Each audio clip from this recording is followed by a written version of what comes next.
Bien, pues buenas noches compañeros. En esta ocasión vamos a llevar a cabo nuestra sesión de esta semana que tiene que ver con la Ley Nacional de Ejecución Penal. Haré una aclaración del por qué esta clase la he cambiado.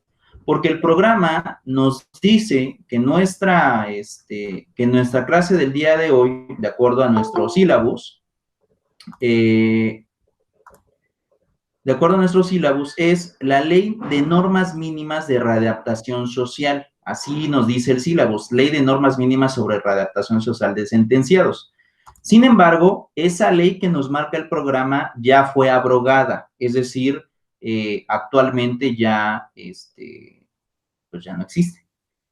¿Por qué? Porque ya lograron emitir una nueva ley que ahora se llama la Ley Nacional de Ejecución Penal. Entonces, esa es la explicación del por qué esta clase la he cambiado de nombre y obviamente va a cambiar de contenido, porque ya hay una nueva legislación. No tiene caso que estudiemos algo que ya no es vigente. Entonces, vamos a estudiar la ley que actualmente está y que se llama la Ley Nacional de Ejecución Penal. ¿Queda claro, compañeros? Sí. Perfecto. Saludo gustosamente, Omar. ¿Cómo estás, Omar?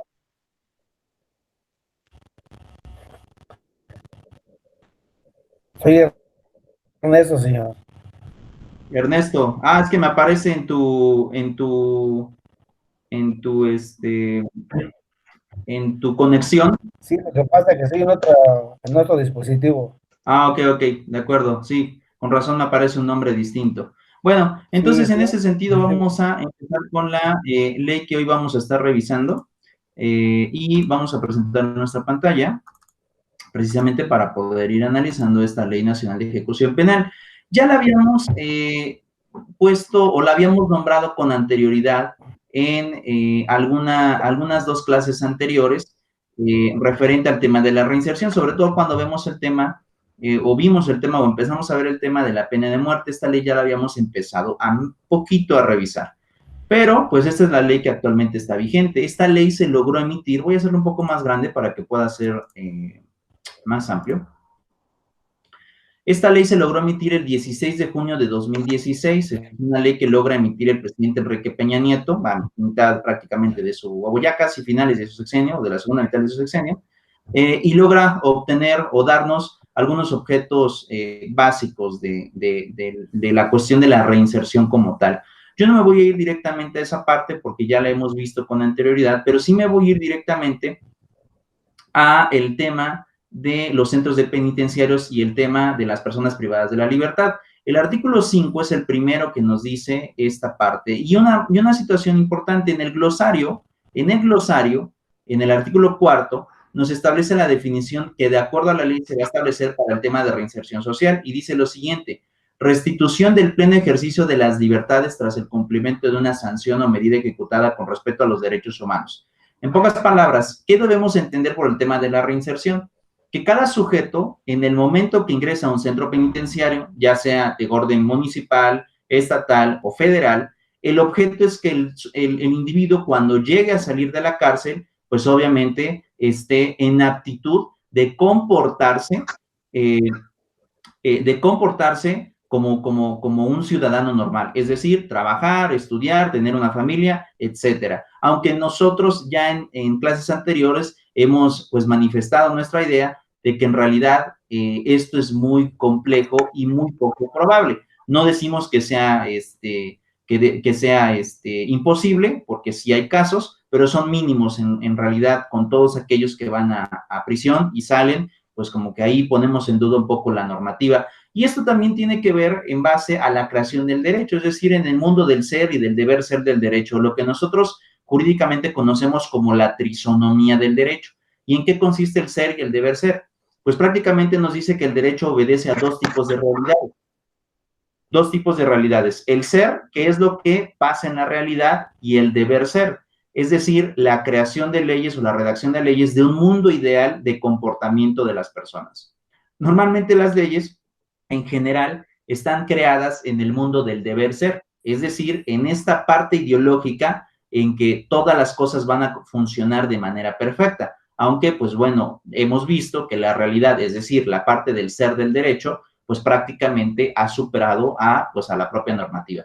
Pero entonces, ¿qué es lo que pasa? Pues bueno, el hecho de que esto esté pasando en la actualidad en el derecho mexicano no quiere decir que vamos a estar así de manera de por vida, sino lo que se trata es que el Estado vaya invirtiendo cada vez más dinero en los centros penitenciarios para que esta readaptación se vaya realizando. Seré sincero, chicos, me parece que los únicos o el único penal a nivel nacional que ofrece condiciones para la readaptación social es el penal de máxima seguridad que se encuentra en Almoloya de Juárez, o como actualmente lo conocemos como el Altiplano. ¿Por qué digo que este es el único penal que te ofrece esas condiciones? Porque literalmente hay aislamiento de todos los reos y hay muy poca convivencia entre ellos. Por lo tanto, lo que tratan de manejar allí es la superación y la preparación individual de cada reo. En los demás centros penitenciarios, el gran problema para que se logre el tema de la reinserción es el tema del hacinamiento. ¿Qué es el hacinamiento? El poco espacio que se tiene destinado para estos reclusos y obviamente la mayor población dentro de estos centros penitenciarios. Esto ha generado o esto va generando que prácticamente los objetivos que en este momento vamos a estar estudiando se vayan impidiendo o se vayan incumpliendo. Pero de alguna forma vamos a analizar este contexto y algo muy importante, nosotros como abogados, ustedes como futuros abogados, tienen que estar pendientes de los objetivos del Centro de Reinserción Social. ¿Por qué? Porque en muchas ocasiones, por ese tipo de errores, del hacinamiento, de problemas de operatividad de los centros penitenciarios, nosotros como abogados podemos alcanzar ciertos beneficios para nuestros clientes. Es una realidad, y esto también, seré sincero, no siempre vamos a defender a la víctima. Normalmente a veces también defendemos a aquel que cometió el delito. Y eso no quiere decir que no seamos éticos, porque recuerden que al final de cuentas, para eso es nuestra preparación. Nosotros nos preparamos para defender ya sea a la víctima o al probable responsable, o ya al responsable cuando ya tiene una sentencia firme. ¿Qué es lo que pasa? Pues nosotros cuando llegamos a estudiar precisamente esos objetivos y llega a pasar algo en el centro penitenciario que viola alguno de los principios de la Ley Nacional de Ejecución Penal, nosotros podemos obtener ciertos beneficios para nuestro reo.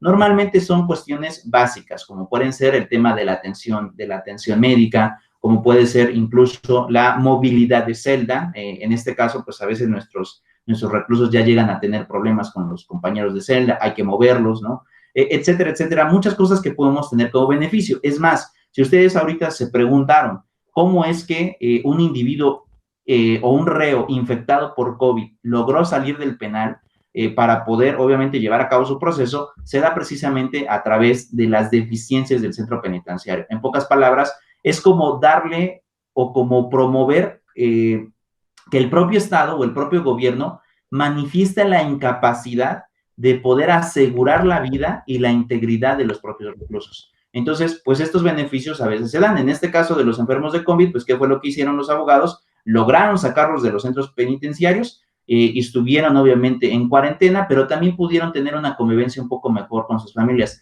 tal vez por unos días, pero pues eso al final de cuentas para ellos es sumamente valioso. Bueno, entonces después de llevar a cabo esta explicación nos vamos a ir al tema de la ubicación de personas en base al artículo 5 y vamos a seguir revisando el tema de esta ley. Dice, artículo 5, ubicación de personas privadas de la libertad en el centro penitenciario. Los centros penitenciarios garantizan la separación de las personas privadas de la libertad de conformidad con lo siguiente. Primero, las mujeres compurgarán sus penas en lugares separados a los destinados a los hombres. Es por eso que incluso ustedes ahora pueden ver que hay centros penitenciarios para hombres y para mujeres. ¿Se acuerdan cuando vimos la clase de Lecumberri? En Lecumberri, ¿qué era lo que pasaba? No existía como tal esta separación. En algunas partes del propio penal, en realidad convivían hombres y mujeres. Esto se debió a las deficiencias de los centros penitenciarios. Actualmente pueden estar en una misma cárcel, pero hay divisiones. La división consiste entre estar hombres con hombres y mujeres con mujeres. Ahora, en esta parte hay una cuestión un poco complicada actualmente que tiene que ver precisamente con la defensa de derechos humanos y les voy a plantear el problema y ustedes me van a decir qué opinan. Pero ¿por qué digo que actualmente hay un problema de esta naturaleza? Porque básicamente ahora tenemos que proteger la orientación sexual de cada individuo. Y esto en la protección de derechos humanos es algo que ha venido protegiéndose cada vez más a nivel global. En México todavía estamos un poco rezagados, pero ya hay problemas y ya hay juicios referente a esto. ¿Y en qué consiste esta parte? Pues bueno, que a muchas personas que nacen hombres, a lo largo de su vida llegan a tener operaciones. Dentro de estas operaciones, pues está, ya sea en el caso de los varones, quitar por completo el aparato reproductor, o en el caso de las mujeres, crear pues un órgano reproductor, pues gracias a la ciencia. ¿Qué es lo que ha pasado? Cuando estas personas llegan a cometer delitos, ellas pelean que se les logre recluir en donde ellas se sienten identificadas. En este caso, para aquellas personas que se mutilaron o que quitaron el aparato reproductor, pues ellas piden que se les dé en el tema de en el centros de reinclusión para mujeres y no en el de varones. ¿Por qué? Porque ya físicamente, pues ellos ya tienen un cambio físico, ¿no? Un cambio físico que ha sido a través de cirugías, obviamente con procedimientos médicos, pero que al final de cuentas es para que estas personas logren identificarse en la orientación sexual que ellos tienen. Recuerden que la comunidad LGTBI es muy grande, ¿no? Hablamos acerca de homosexuales, transexuales, transgénero, transvestis, bisexuales, homosexual mujer, homosexual hombre, es decir, existen muchas definiciones. Pero ¿qué es lo que ha estado pasando en la actualidad? Muchas de las personas que aún y a pesar de que presentan este tipo de operaciones o este tipo de situaciones, cuando llegan a enfrentar un procedimiento penal, los recluyen donde originalmente se les reconoció el derecho. Es decir, si tú naciste hombre, ahí tienes que estar con los hombres, no importando que ya tengas, obviamente, un procedimiento quirúrgico en el cuerpo. Y pues esto ha dado como mucho de qué hablar. Si en realidad estas personas deben de recluirse en donde se sienten identificados, es decir, en este caso, en centros penitenciarios para mujeres, o en el caso de ser al contrario, pues ser centros penitenciarios para hombres. Ahora les pregunto, ¿ustedes qué piensan? ¿Cómo ven estos conflictos de derecho que estamos teniendo en la actualidad? ¿Es un caso real o son casos reales? ¿Y cómo ustedes resolverían esta situación que se está pugnando en defensa de derechos humanos para la comunidad LGTBI? ¿Quién quiere comenzar hablando? Yo pues realmente nunca me había puesto a pensar en este tipo de situaciones, ¿no? A qué les correspondería, si con los hombres o con las mujeres. Yo pienso que también, pues no sé, el tipo de delito, ¿no? Porque pues también si tenemos a un asesino en serie, pues no es lógico, si cambió de sexo, pues ponerlo con las mujeres, no sé. Este, bueno, la verdad le digo, no sabría explicarlo porque no me había puesto a pensar en esto, pero pues Son igual como situaciones. dice, Ajá, sí, te escucho, Eli, perdón. sí, como dice, ¿no? O sea, viene pues dentro de sus derechos humanos, ¿no? O sea, ellos, o sea, por eso cambiaron de sexo, hicieron sus operaciones y pues están dentro de su derecho de exigir también su derecho, quiero pensar. En efecto, también hay una parte que pues les protege en este caso a estas personas y bueno, ellos lo que piden es que pues se les dé el trato no discriminatorio, porque eso es normalmente lo que se está apuntando, en que el trato que se les da es pues prácticamente infrahumano y atenta obviamente con el tema de dignidad humana porque no se les respeta el tema de la orientación sexual. Es un tema complejo, es un tema complejo en realidad, pero es un problema actualmente de derecho que se está enfrentando hacia los centros penitenciarios. Te escucho, Ernesto, ¿tú qué piensas?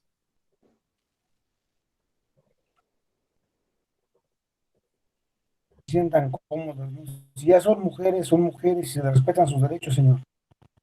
Si actúan y piensan como Ok. mujeres, pues deben estar entre las cárceles de mujeres, ¿no cree? Pues es una Porque se situación que ellos... sienten cómodos y ya son mujeres. Y en la actualidad sabe usted que no se pueden discriminar. Exacto, exacto. Esa es la pugna en realidad jurídica, que ellas pelean la no Usted dígame. discriminación. ¿Te escucho, Ernesto?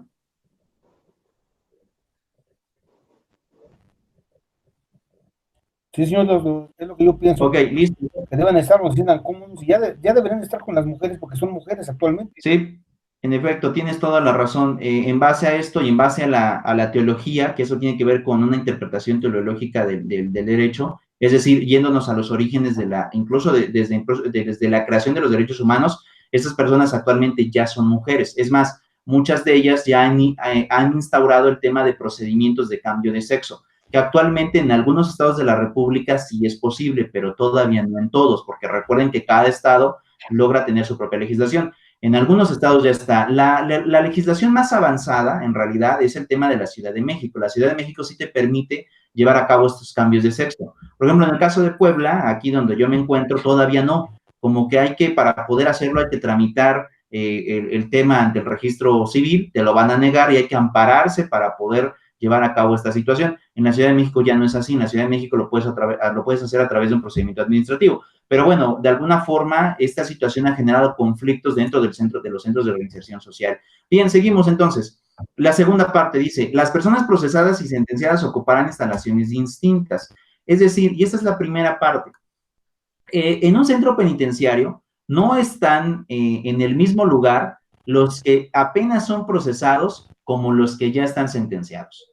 Normalmente los que ya están sentenciados ya pasan a lo que ellos conocen como patio. Es decir, las cárceles normalmente tienen dos tipos de patio, o bien aquellas que tengan uno solo, dividen las horas de estar dentro de estos patios. ¿Por qué? Porque de alguna forma hay cierta división en las cárceles que permite ya tener a las estancias de alguna forma o a las residencias completamente permanentes, obviamente por cumplimiento de sentencias, y aquellas otras que todavía su estado procesal, es decir, no se sabe si serán culpables o si serán pues absueltos del delito que se les está cometiendo. Entonces, normalmente, y digo normalmente, le conocemos así a las cosas. Cuando alguien está sentenciado, les decimos ya está en patio, es decir, ya está con las personas que obviamente ya han sido declaradas culpables. Cuando las personas están siendo procesadas, nosotros les llamamos, o los abogados tenemos este lenguaje, les decimos está en estancia. ¿Qué quiere decir estancia? Que todavía no se sabe si se quedará ahí de forma permanente o si saldrá. Ahora, la mayoría de presos se encuentran normalmente en las estancias. ¿Por qué? Porque es más el número de personas que está siendo procesada que en realidad el número de personas que ya están sentenciadas. Y de hecho hace un momento que hablamos, o las veces pasadas que hablábamos acerca del tema del hacinamiento en las cárceles, normalmente el hacinamiento se da más en las estancias y no en los patios. ¿Por qué? Porque normalmente las celdas ya de personas sentenciadas son de 4 a 5 personas normalmente, mientras que en las estancias normalmente las celdas llegan a tener hasta 12 o 15 personas en una sola celda.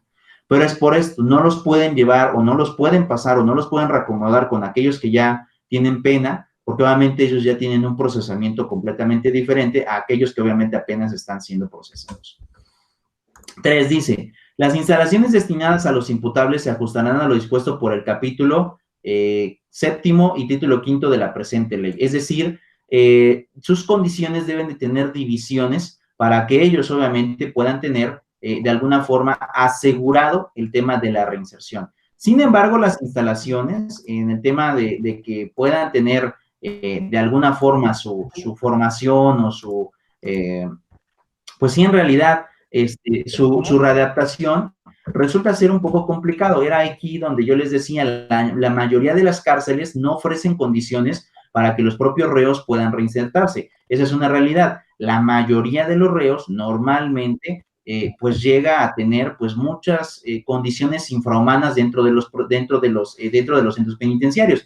Yo les decía hace un momento, en realidad la única cárcel que ofrece condiciones para el tema de la readaptación es en realidad el tema del altiplano. Ahora, hay una parte, y aquí por experiencia que me ha tocado vivir, una ocasión me tocó ir a Puente Grande, allá en el estado de Jalisco, y hay una parte de Puente Grande que también ofrece estas condiciones, pero siendo sinceros, todavía es una parte mínima. Estoy hablando del 30% de todo el centro penitenciario, aún a pesar de que es un centro de readaptación federal. En teoría, los centros federales deben de tener un mayor número de condiciones para los reos, porque obviamente hay mayor dinero o hay mayor inversión por parte del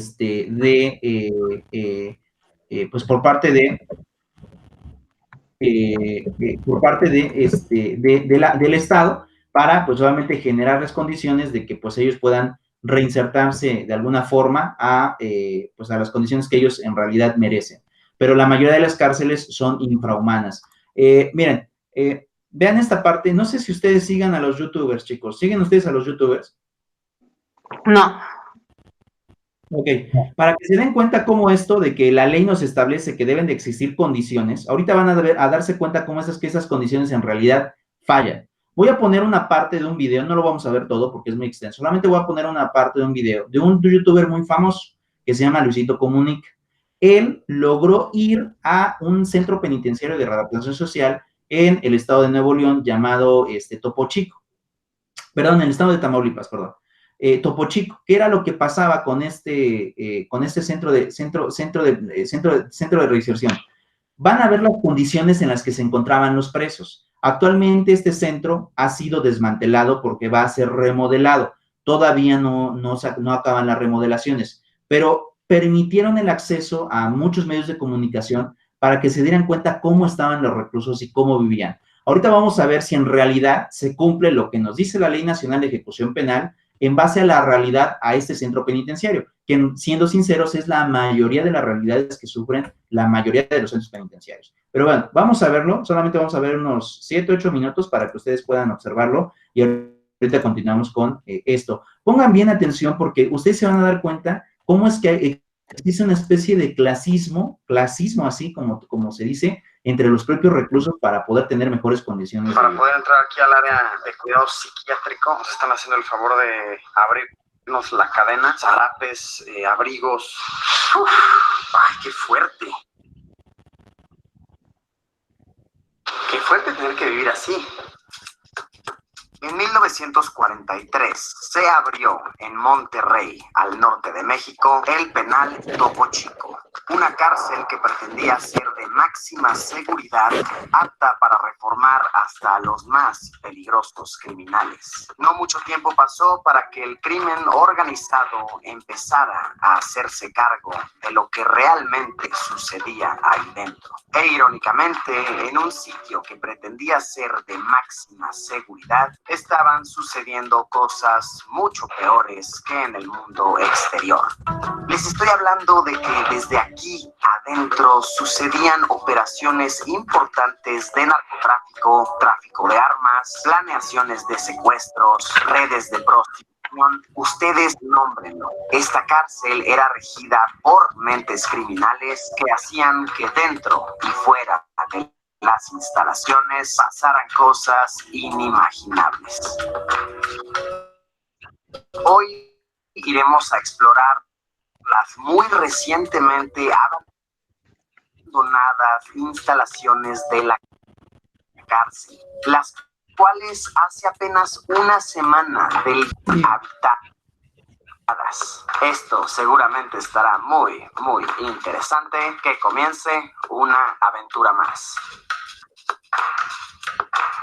Me encuentro ya en este momento llegando al penal Topo Chico. Vaya, lo que vamos a ver el día de hoy está muy, muy fresco. Por supuesto que ya se han empezado a hacer varias limpiezas, ya no vamos a ver todo intacto como tal, pero sí que lo vamos a ver demasiado, demasiado reciente. Esta va a ser una experiencia memorable. Bueno, vamos para adentro, acompáñenme. Ya desde este momento vamos a atravesar la puerta hacia la penitenciaría. Esta ahorita ya fue ligeramente modificada, es la zona de recepción. Aquí solían tener, vaya, escritorios, ¿no? Para controlar todos los accesos de visitas, cosas por el estilo. Puerta principal hacia el reclusorio general y hacia aquí es el acceso al reclusorio de mujeres. De los aproximadamente 6,000, 6,500 personas que había aquí adentro, 400 eran mujeres, las cuales estaban en una pequeña zona de ahí y algunas eran infiltradas hacia la zona general. Vamos a platicar más a detalle de esto. Es un tema muy triste que involucra tráfico, que involucra prostitución. Lo vamos a platicar en breve más a detalle, pero sí, por aquí zona de mujeres y por aquí zona general, llamémosla así porque tenía una mayoría de personas, la zona de hombres. Bueno, pues este es el patio general, por así decirlo, el patio principal de la cárcel del reclusorio. De verdad que es muy diferente a como yo me lo imaginaba. La primera impresión que me da al verlo en este estado es desorden, porque recordemos que este sitio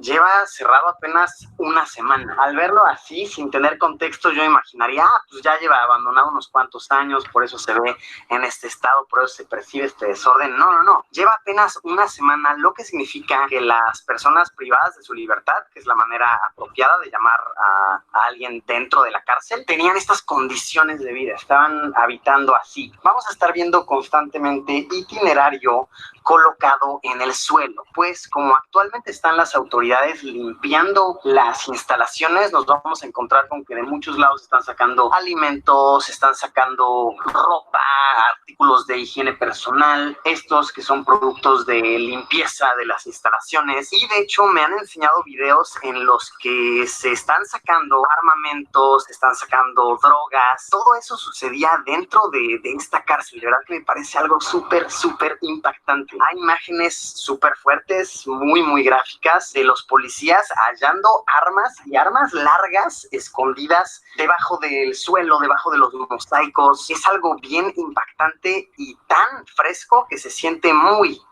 real. Está aquí conmigo Saskia. ¿Cómo estás, Saskia? ¿Cómo estás? Bien. Ella es la que me está dando el tour, ella es la que me conectó con las personas para poder entrar aquí. Saskia tiene una fundación que se llama Reinserta, que se encargan de ver por los derechos de las personas privadas de su libertad, ¿cierto? Sí, es un tema de seguridad, es tomar control de los penales para que podamos realmente hablar de seguridad en México. En Reinserta estamos convencidos, Luis, que al tomar control de los penales, al hacer justamente lo que están viendo en este video, podemos hablar de una seguridad distinta. No se trata de más patrullas, de más cámaras de seguridad allá afuera, sino evaluar qué estamos haciendo con las cárceles de nuestros estados. Y es que en verdad, al ver todo lo que se ha encontrado aquí, sí es algo evidente que se necesita hacer algo al respecto. Para entender mejor, vamos a dar el recorrido de las instalaciones de Topo Chico. Vamos a darnos una idea de más o menos cómo era el estilo de vida aquí adentro, las instalaciones, el nivel de vida en general.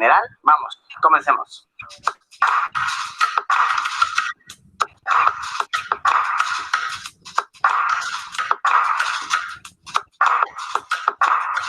Pues bueno, al estar en el área general aquí, nos encontramos con que hay, por ejemplo, aquí salones de clases, otros de por acá son talleres de carpintería, otros tipos de oficios, para que las personas privadas de su libertad se mantuvieran ocupadas, continuaran educando y estuvieran laborando. Por ahí tenemos el área de servicios médicos, por ahí el teatro donde se entretenían las personas aquí. Muchas de estas zonas ya están cerradas, ya han sido clausuradas por la policía, pues actualmente están en investigación, y escúchenme bien, esto es un dato 100% real, están en investigación para encontrar cuerpos enterrados en las instalaciones. Se cree que al estar muy corrupto esto, de verdad no se tenía un control real de qué entraba, de qué salía. Se piensa que se introducían personas del mundo externo para aquí poder ser sacrificadas en todo tipo de rituales, porque de verdad aquí se ven cosas que no te esperas ver en una prisión, como por ejemplo, calen, aquí tenemos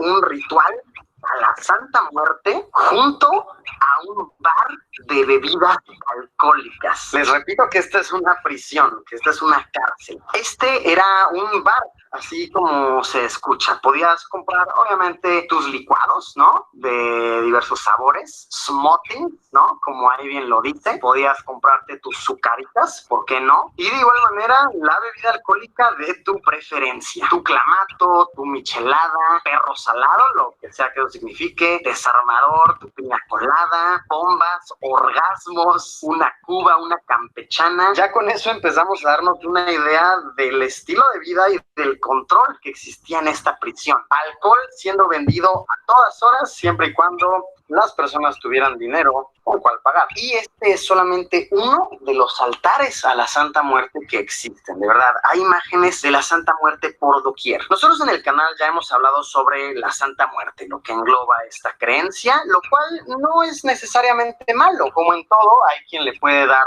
un sentido positivo, hay quien le puede dar un sentido un poquito más intenso, un poquito más oscuro. Aquí la verdad yo me imagino que de todo. Hay personas que le tenían esperanza para fines positivos, hay quienes no tanto. Vamos a entrar, miren, tenemos los perros de la muerte cuidando el altar. Por aquí, la Santa Muerte. ¡Wow! Está impresionante. Esto es adentro de una cárcel. Los prisioneros tenían muchísima libertad de hacer de todo. Tenemos aquí un trono y aquí donde se venían a hacer las ofrendas a la flaquita, como se le suele llamar coloquialmente.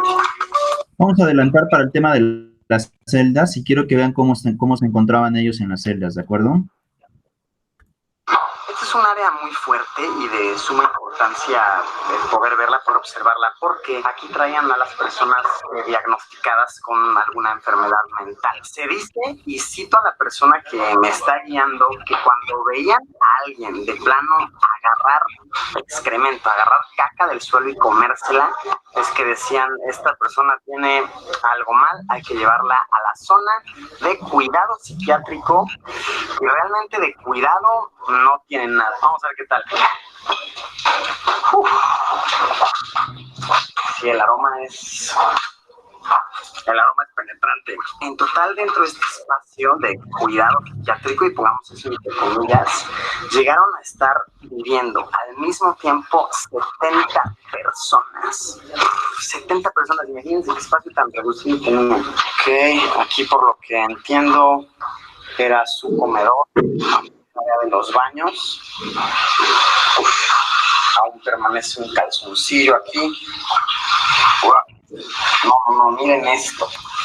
Ahí voy a parar el video, no vamos a verlo todo, pero yo les preguntaría, chicos, en esta parte, la ley nos dice que tienen que tener respeto a los derechos humanos, que tienen que tener, de alguna forma, instalaciones, pues en este caso, óptimas para que ellos puedan recluirse o puedan tener su readaptación.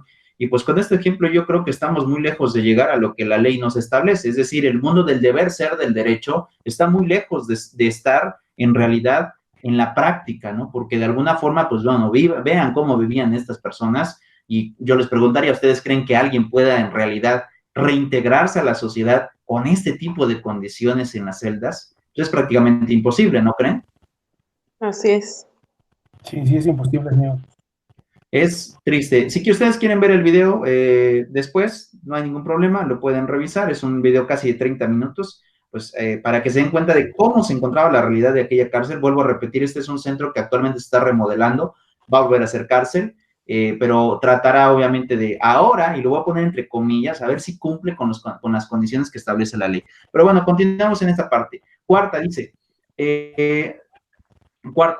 dice, las personas en prisión preventiva y en ejecución de sentencias por delincuencia organizada o sujetas a medidas especiales de seguridad se destinarán a espacios especiales. En este caso, recuerden, yo les había dicho al principio, hay centros de reinserción social federal en donde pues está como tal esta división de personas para que pues ellos puedan tener pues esta reinserción. Sin embargo, como les dije hace un momento, solamente el altiplano y el 30% del penal de Puente Grande en Jalisco ofrecen estas condiciones. Hay otros centros penitenciarios federales que también tratan de simular este tipo de prevención, pero la verdad es que son centros muy pequeños, centros de alrededor de 200, 300 personas, y el problema actual es que la mayoría de delincuentes que están cayendo en las cárceles van precisamente por delitos federales. Ya hoy el tema del robo a casa habitación o de este tipo de delitos que son comunes, aunque no lo crean, han bajado de acuerdo a la estadística nacional.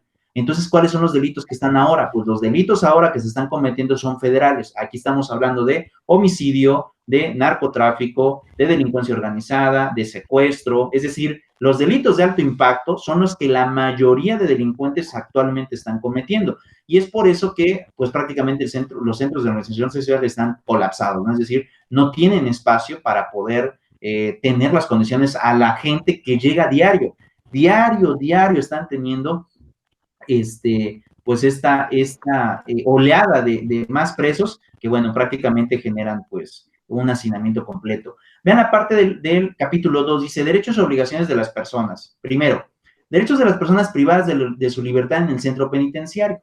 Las personas privadas de su libertad en un centro penitenciario durante la ejecución de la prisión preventiva o de las sanciones penales impuestas gozarán de todos los derechos, y aquí lo vamos a poner entre comillas por lo que vimos hace un momento en el video, por la Constitución y los tratados internacionales, es decir, se les debe de defender sus derechos humanos, en los que el Estado mexicano se aparte, siempre y cuando estos no hubiesen sido restringidos por la resolución o la sentencia, o su ejecución fuese incompatible con objeto de estas. Para los efectos del párrafo anterior, se garantizan de manera enunciativa y no limitativa los siguientes derechos, es decir, este apartado nos dice cuáles son los derechos que debe de poseer un reo ya dentro de un centro de reinserción social. Y dice, recibir un trato digno del personal penitenciario sin diferencias fundadas en prejuicios por razón social de género, que era lo que más o menos ahorita estábamos planteando, ¿no? Es decir, el tema de las personas LGTBI. Este problema, a pesar de que nos diga el centro de que se les debe de respetar sus derechos, se está hablando de que se les trate igual. Sin embargo, el problema que puse al principio de la clase no versa sobre que se les trate igual, versa de que se les asigne a centros penitenciarios de géneros distintos a los cuales ellos, obviamente, aparecen en su documentación. 2. Origen étnico o nacional, sexo, edad, discapacidades, condición social, posición económica, condiciones de salud, religión, opiniones, preferencias sexuales o identidad de género, estado civil o cualquier otra forma que atente contra la dignidad humana. Ese es el primer derecho. En pocas palabras, se les respeta el derecho a la dignidad humana. Ese es el derecho humano que se les debe de proteger. 2.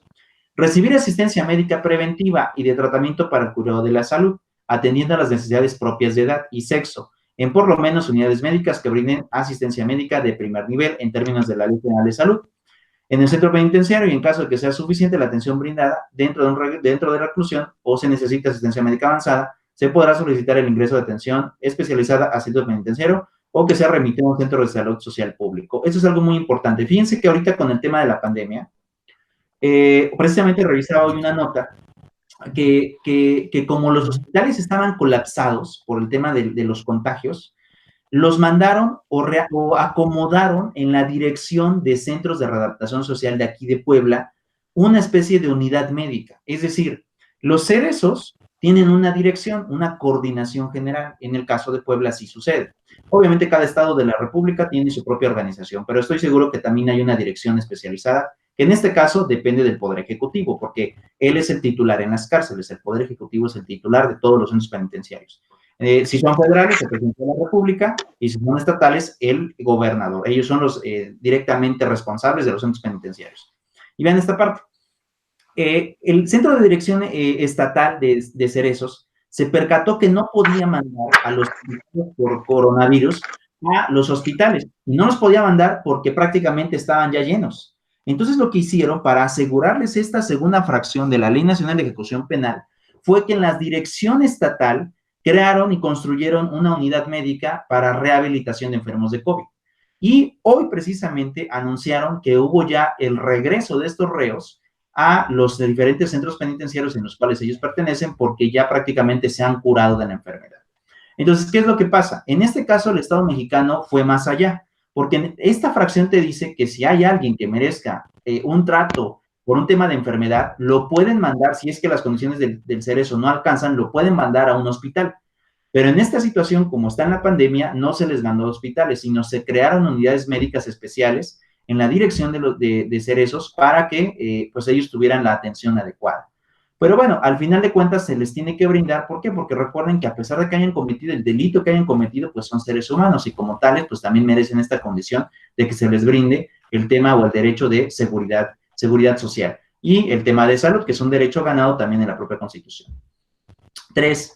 Recibir alimentación nutritiva, suficiente y de calidad, adecuada para la protección de su salud. Esto, pues bueno, si ustedes conocen a personas que están dentro de los centros penitenciarios, como que eso también lo ponemos en duda, ¿no? La comida que se sirve en los centros penitenciarios normalmente es común, pero a veces les llegan a dar cosas que ya prácticamente están echadas a perder. Sin embargo, pues el Estado destina muchos recursos para que los centros penitenciarios pues lleguen a tener pues una alimentación buena. Nada más hay un dato importante. En el tema de la comida, para los reos, se les da grandes cantidades de yodo y otro tipo de medicamentos dentro de la comida. Ustedes se preguntarán, ¿y para qué les dan esta medicación dentro de la comida? Porque lo que hace el Estado es a los propios reos, con la alimentación, les bajan los niveles de testosterona. ¿Por qué esto es así? Porque cuando tú al reo le permites estar con su apetito sexual normal, pueden llegar a cometer violaciones dentro de los centros penitenciarios. Entonces, para evitar esto, dentro de las comidas se les suministra medicamento, para que ese medicamento logre que los cuerpos de los reos bajen los niveles de testosterona. Y al bajar los niveles de testosterona de los varones, también bajas el apetito sexual. Por lo tanto, hay menos probabilidad de que los reos lleguen a cometer una violación o transgredan a otro reo con una conducta sexual violenta. Ahora, eso es lo que trata de hacer el Estado. Sin embargo, aún y a pesar de tomar estas medidas, sí llegan a existir violaciones dentro de los centros penitenciarios. No sé si ustedes sabían esto, de que se les medicaba a los reos por medio de la comida. No. Ernesto, ¿tú lo sabías? No, señor. Es normalmente lo que se hace, obviamente para bajar los niveles de apetito sexual y bajan los niveles de testosterona. No atenta contra los derechos humanos porque simplemente lo que quieren es evitar las agresiones sexuales dentro de los centros penitenciarios. Sin embargo, bueno, aún y a pesar de que tengan esta alimentación, la verdad es que continúan, bueno, los reos siguen cometiendo pues estas conductas. Cuarto, dice, permanecer en estancias designadas conforme a la ubicación establecida en el artículo 5. Esto era lo que yo les decía hace un momento, lo que les expliqué hace un momento. El dividir la cárcel para los procesados y para los sentenciados. Entonces, en este caso, si tú eres procesado, debes de estar en estancia. Si ya eres sentenciado, debes de estar en patio con los reclusos que obviamente te corresponden, pero siempre debe existir esta división de reos.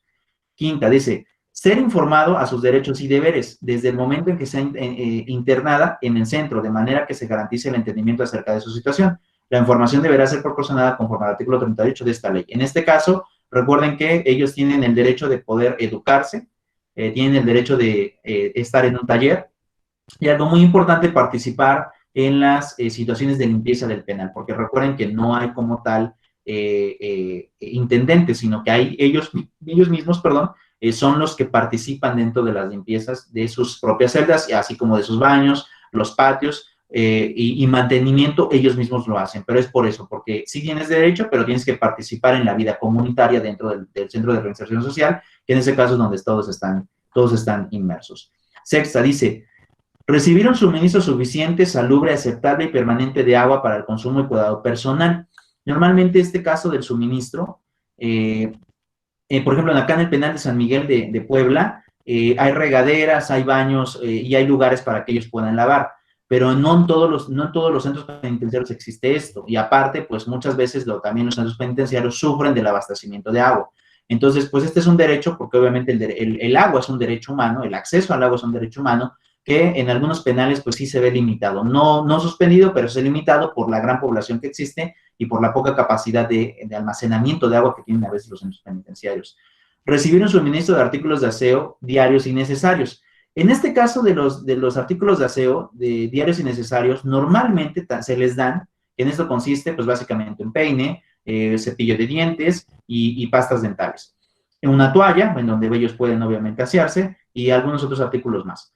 En estos casos de los aseos, en el caso de los rastrillos, para las personas que están en los centros de reinserción social, se les da mucho monitoreo, y les voy a platicar por qué. Porque muchos de los reos ocupan los cepillos dentales para crear púas, ¿no? Es decir, una especie como de picayelos. Logran rasparlos en las paredes o logran rasparlos en los cementos a tal nivel que logran tener puntas. Entonces, este tipo de suministros está perfectamente condicionado por el Centro de Reinserción Social y se les está monitoreando constantemente a que enseñen sus artículos de limpieza. ¿Por qué? Porque muchos de ellos llegan a cometer este tipo de artefactos y a veces con esos mismos se logran agredir dentro de los centros penitenciarios. Es más, incluso pasa también con el tema de las navajas, con el tema de estos cortes para poder quitarse la barba, también se les está supervisando porque muchos de ellos con el cepillo de dientes ya afilado logran insertarle la hoja de filo y obviamente con eso también llegan a agredir a los centros, bueno, a los demás reos. Entonces hay un completo control en base a estos artículos de aseo y también porque obviamente se sabe que ellos llegan a cometer este tipo de conductas. Acceder al régimen de visitas en términos del artículo 59. Eso quiere decir que pueden ser visitados un día a la semana por sus familiares y también algunos tienen derecho de visita íntima. En algunos casos, sobre todo cuando ya a veces son reos de mucha peligrosidad, a veces el tema de la visita íntima se les quita.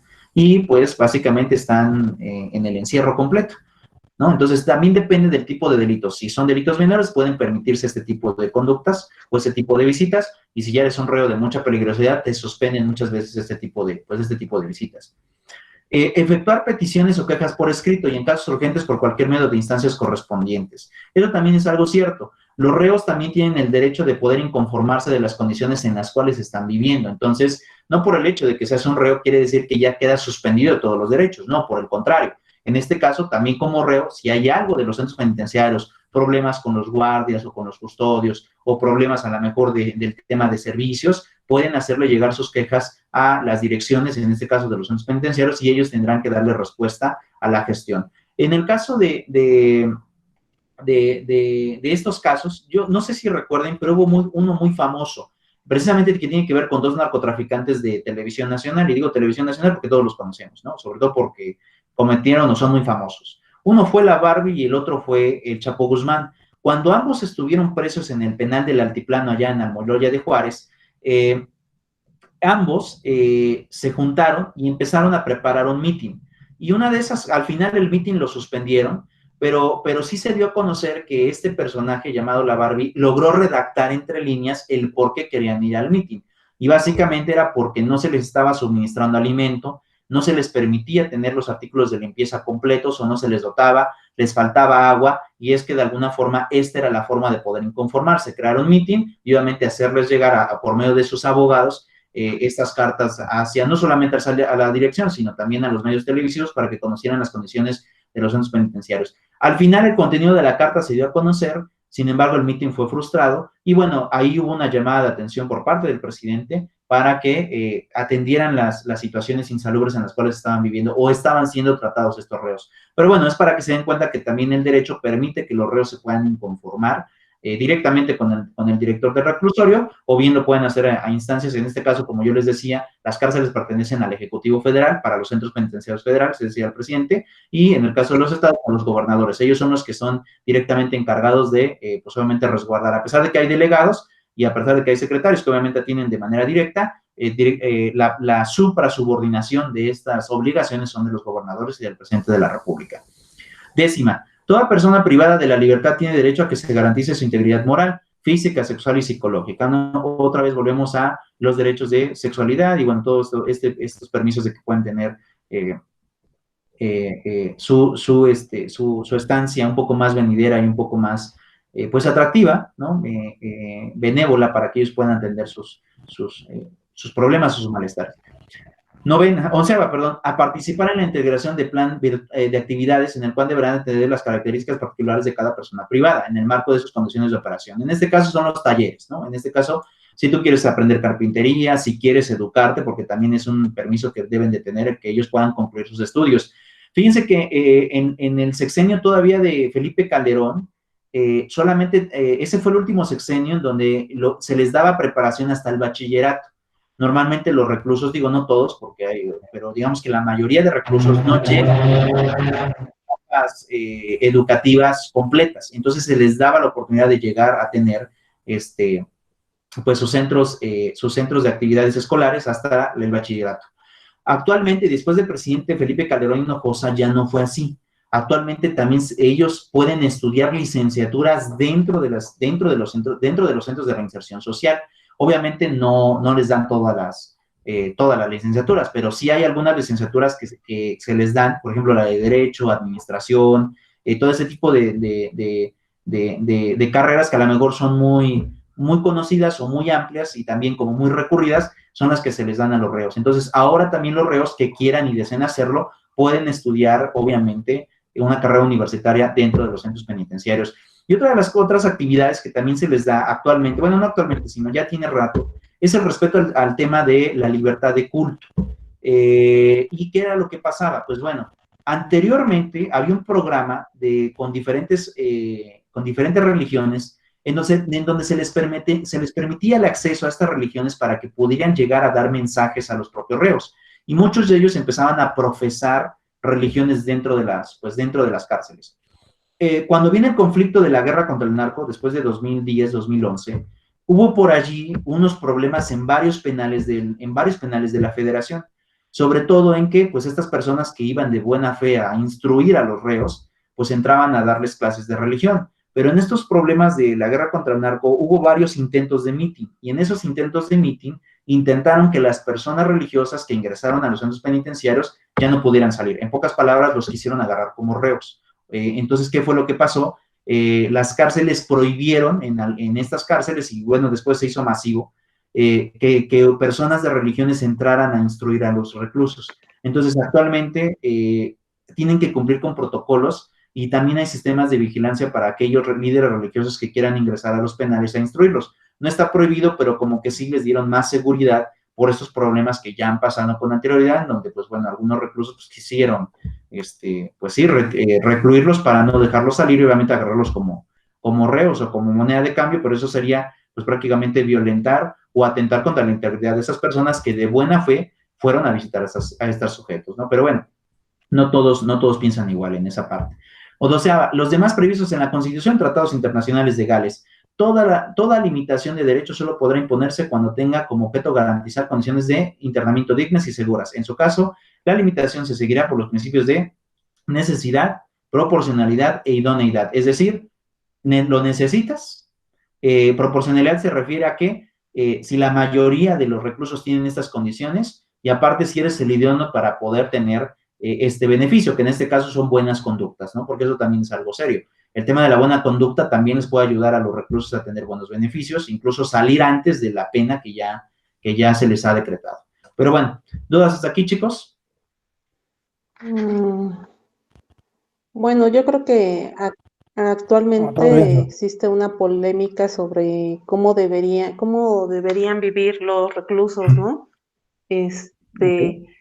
O sea, usted nos está explicando a través de pues, cuáles son sus derechos, pero realmente los reclusos deberían vivir con ese tipo de comodidades o sin ellas. Se supone que van a cumplir un castigo y para mí, o sea, con estos lineamientos es como pues irlos a premiar, ¿no? Entonces, pues no, realmente, como lo dice, no se cumplen porque viven en condiciones, pues malas, pero realmente ellos, sí deberían vivir con esas comodidades. A mí me surge esa pregunta, ¿no? O sea, yo afortunadamente pues no he tenido familia cercana que pues ha estado en algún reclusorio. Yo creo que hasta que no lo pase pues no lo voy a entender, ¿no? Pero sí, yo pienso, digo, bueno, ¿por qué darles tanta comodidad? O sea, finalmente están ahí por algo. En este No caso, sé. recuerden que estamos hablando de los que ingresan tanto en estancia como ya los patos, es decir, ya están sentenciados o están procesados. Yo te diré ahí mi punto, tengo dos puntos de vista aquí, Eli. Mi punto profesional y mi punto personal. Y esto era de lo que yo les explicaba, no sé si se acuerdan de la primera clase, y yo les había dicho que ustedes como abogados, y a mí al principio me costó mucho trabajo hacerlo, pero deben de aprender a separar la idea personal de la idea profesional. Claro. Sin embargo, pueden tener los dos criterios al mismo tiempo. Eso es algo bien importante. Es decir, tú puedes tener dos criterios al mismo tiempo, pero al final de cuentas tienes que actuar en base al escenario donde te encuentres. Por ejemplo, en este caso, nosotros somos profesionales del derecho, ustedes también lo van a hacer. Debemos de atender nuestra lógica a la lógica jurídica. Esto consiste en base a lo que está en la ley. Y ya nuestra cuestión personal es lo que aplicamos en nuestra vida diaria. Yo en esta parte te responderé con mis dos criterios. Yo considero que de la parte profesional me parece completamente correcto que a los reclusos se les suministre de los derechos para que ellos puedan reinsertarse. Esa es la manera que yo pienso de manera profesional. Pero mi manera particular de pensar, ahí yo considero que, como tú bien lo dices, lejos de que los reclusos vayan a poder reinsertarse, pues prácticamente se vuelven expertos delincuentes. Y en algunos delitos, pues como que también nos tendríamos que poner a pensar si en realidad merecen tantas garantías, porque en este caso, como tú lo dices, pues van a cumplir penas, pero por un delito que cometieron. No están ahí por acto de la casualidad, aunque sí hay casos, porque también habría que recordar que hay muchas personas inocentes que fueron a la cárcel. Entonces, como que nos tendríamos que poner, es muy difícil en realidad establecer una media. Normalmente podríamos decir, hay que establecer una media y en base a esa media podemos formar criterio. Pero la ley recuerda, ustedes lo vieron cuando vieron la clase de teoría, de introducción al derecho, perdón. En la clase de introducción al derecho les dieron los elementos de la norma. Y dentro de esos elementos de la norma pudieron haber encontrado la generalidad y la más importante, la coercibilidad. ¿Y en qué consiste la coercibilidad? La coercibilidad, recuerden que es un elemento de la norma en donde se vuelve obligatoria y no importa ni está sujeta a voluntades de las personas o ya sea de toda la sociedad en común. Entonces, ¿qué es lo que pasa? Nosotros en ese sentido tenemos nuestro pensamiento personal, lo cual es completamente respetado también, porque recuerden que el artículo 24 de la Constitución nos respeta nuestro pensamiento personal. Cada quien de manera personal puede pensar lo que guste, y es un derecho que también tenemos. El artículo 24 de la Constitución nos da ese derecho.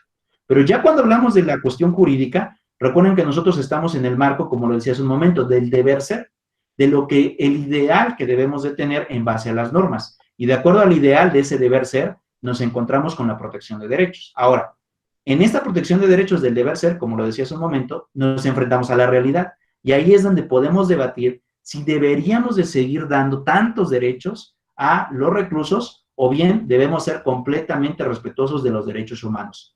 Este es un debate, incluso, Eli, que se ha estado pugnando mucho. Sin embargo, es un tema muy delicado porque, como ahorita incluso nosotros lo estamos planteando, no podemos establecer una media, porque cada persona entra por delitos diferentes. ¿Y qué es lo que pasa? También en el tema de los legisladores, no quieren entrar al debate de estos temas porque también puede representar una cuestión, a lo mejor políticamente hablando, contraria a ellos. Sin embargo, también recuerden lo siguiente, tenemos un problema actual jurídico, y el problema actual jurídico es el principio de progresividad de los derechos humanos. Recuerden que en la primera sesión yo les dije que los derechos humanos se respetaban en base a principios, y el principio de progresividad nos dice que los derechos humanos siempre deben ir en aumento, nunca en disminución. ¿Qué es lo que pasa si nosotros actualmente queremos disminuir estos derechos? Pues, ¿qué es lo que pasa? Nos enfrentamos al principio de progresividad de los derechos humanos. En pocas palabras, solamente podemos aumentarlos, pero no disminuirlos. Ahora, ¿hay forma de poder disminuirlos? Sí. El problema es que nuestros legisladores no quieren entrar en ese debate. Y ese es un problema jurídico que actualmente estamos teniendo, porque como ahora los delincuentes no le tienen miedo a la cárcel, pues prácticamente llegan a la cárcel como si no pasara absolutamente nada. Y ese es un problema que está enfrentando actualmente el Estado y nosotros como sociedad, porque también tener muchas personas delincuentes en la cárcel no es bueno para nosotros. Eso quita productividad al país y eso pues también genera un impacto económico importante. Pero es complejo, Eli, es complejo el poder dar una respuesta. No sé si pude de alguna forma aclarar un poco ese pensamiento que tienes. No, sí, o sea, se va conforme a derecho, ¿no? O sea, se tiene que respetar sus derechos y pues por la vía legal. Es como lo que dice, o sea, tenemos que pues dividir nuestra forma de pensar, o sea, lo que es legal y nuestra forma de pensar personal. Pero sí, o sea, yo pienso muy diferente, pero igual, o sea, si yo en caso de abogada, yo me alquilo para representar a un recluso que precisamente está luchando por estos derechos, pues lo tengo que hacer. O sea, yo no me voy a poner a decir, no, es que ¿sabes qué? Pues yo pienso que pues tienes que vivir así porque pues tú te lo ganaste, ¿no? Pues para eso estoy estudiando y pues para eso me voy a alquilar y pues tengo que respetar todos estos lineamientos. En efecto, miren, esta parte que yo les decía que hay que separar nuestro pensamiento, tiene que ver más por una cuestión de protección personal. Ahorita les explico por qué. Porque si nosotros no dejamos o no separamos nuestros pensamientos, constantemente podemos llegar a tener reproches de lo que hacemos. Miren, les platico rápido. Yo cuando inicié como abogado, al principio yo trabajé para la Procuraduría de aquí de Puebla. Estuve en una agencia del Ministerio Público. No tardé mucho tiempo, mi tiempo en la Procu duró 1 año porque no me gustaba y aparte el salario no es como actualmente están los salarios. Antes ganábamos, fíjense, les voy a dar mi salario. Cuando yo empecé a trabajar como funcionario, ganaba 3,800 al mes y trabajaba 24 horas seguidas por 48 de descanso. El desgaste físico el desgaste físico era tremendo, porque imagínate estar despierto las 24 horas, es complicado. Pero después de eso, y después de ver muchas cosas que pasaban en la agencia, yo empecé, cuando salí de la agencia, cuando salí de la Procuraduría, decidí poner el despacho. Actualmente ya tengo 10 años con el despacho. Pero ¿qué era lo que pasa? Al principio yo decía, pero ¿cómo lo voy a defender si en realidad sí hizo este delito?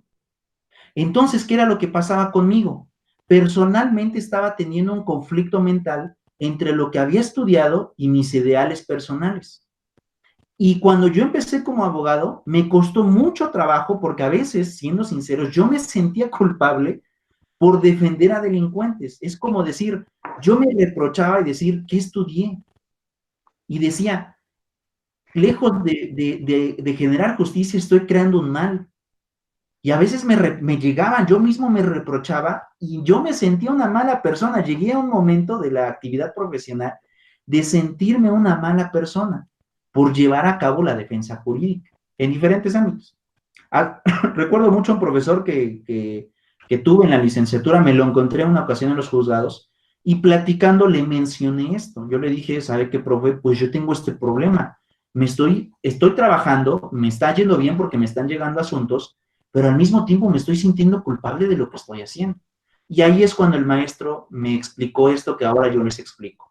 Nosotros como profesionales tenemos que aprender a diferenciar esta parte, la parte personal y la parte profesional, porque lejos de que la separemos, es más una cuestión de protección hacia nosotros, porque, por ejemplo, yo también me di cuenta que ya estaba cayendo en depresión, aunque no lo crean, en depresión por estarme culpando de la profesión que había estudiado.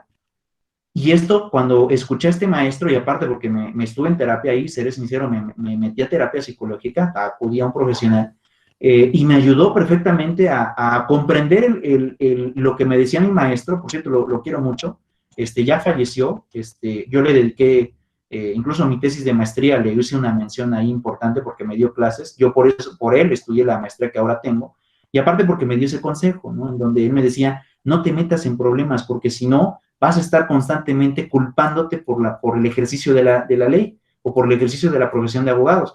Entonces, ¿qué es lo que pasa? Yo ahora ese consejo que a mí me costó eso, me costó pues ir a psicólogo, me costó de alguna forma aprender esa parte, yo ahora se los comparto a ustedes. Traten de separar esa parte. De su manera personal siempre la van a tener y como les decía hace un momento, es válido que la tengan porque al final de cuentas es un derecho. El artículo 24 les protege ese derecho de pensar de manera personal lo que ustedes crean conveniente. Pero traten de separar su ejercicio profesional porque no sé o no me gustaría que a lo mejor lleguen a tener ese conflicto que yo tuve de manera psicológica en donde me culpaba. Yo decía, no, pero ¿por qué? ¿Qué estoy haciendo? Estoy defendiendo delincuentes. Y ya luego yo mismo me reprochaba el cometer y hasta me llegué a clasificar una mala persona. Yo ahora les repito, no traten de no caer en eso que yo caí, pues principalmente para que ustedes estén bien, porque aunque no lo crean, la mente juega muchas cosas, y protéjanse de esa forma. Separen el pensamiento personal con el pensamiento profesional. Algunas clases que yo he tenido con ustedes, a veces probablemente podemos compartir nuestro pensamiento personal, es completamente válido. Pero recuerden, me abocaré más al tema legal, pero tengan esa situación compleja. Yo les platico mi experiencia, a mí me pasó eso. No me gustaría que en ustedes, en esta parte, llegaran a tener algo que a mí me pasó y que pues no es bonito, no es algo bonito que llegue a pasar. Pero bueno, les vuelvo a repetir, traten de hacer esa separación. Sin embargo, al final de cuentas, lo bonito, también ya con el tiempo lo van a aprender, lo bonito va a ser que van a tener dos puntos de vista al mismo tiempo y al final de cuentas van a seguir con su ejercicio profesional intachable y su reputación personal también intachable. Y es completamente válido. Y ojalá así sea con ustedes. Ok. ¿De acuerdo? Sí. Listo, chicos. No sé si tengan alguna otra duda o pregunta. No, de mi parte no. ¿No? ¿Ernesto? ¿Va a dejar tarea esta semana, señor? Sí, es la última, ¿de acuerdo? Es la última y hasta ahí acabamos. Ya nos veríamos hasta el examen, pero el examen es hasta septiembre, ¿de acuerdo? Sí, está muy bien. Esta semana no dejó nada, ¿verdad? No, esta semana no, pero en esta sí dejo la última tarea, ¿de acuerdo? Está bien, señor. No.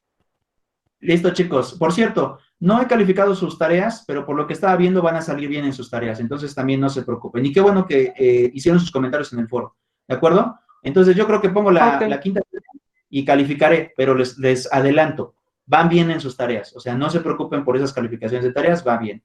No creo que alcancen el 10, pero tampoco creo que saquen el 7. Yo creo que entre 8 y 9 van a estar las tareas que me han dejado, ¿de acuerdo? Sí, está muy bien. Listo, chicos, pues les mando un abrazo, recuerden, salgan de sus casas con cubreboca, caretas, gel antibacterial, protéjanse porque la pandemia todavía no ha terminado. Cuídense mucho, les mando un abrazo. Gracias, igualmente. Descanse. Hasta luego. Gracias.